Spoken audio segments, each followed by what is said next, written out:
After considering all of the evidence that people throw up to try and discredit the resurrection, the only real conclusion that makes sense is that Jesus really did die on the cross and he really did rise from the dead on the third day.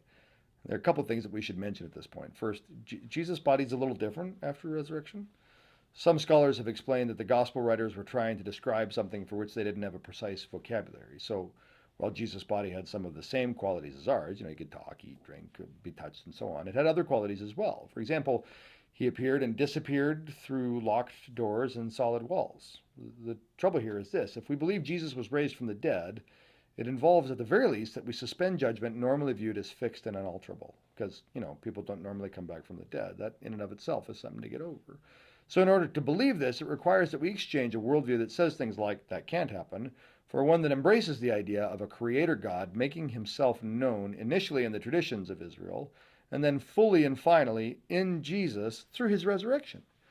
And if Jesus has been raised from the dead, that means that God's new kingdom has, in fact, arrived. This is the kingdom Jesus was talking about so much in all of his different messages and teaching. This was the substance of his proclamation. If Jesus has, in fact, ushered in this new kingdom, well, that means something for you and I. It means we have a job to do. It means we have something that we have to do because God's future has now arrived in the present. So what response does the resurrection demand? Well, Jesus came to bring hope. And if we believe Jesus lived and was who he said he was, it ought to give us hope for the impossible.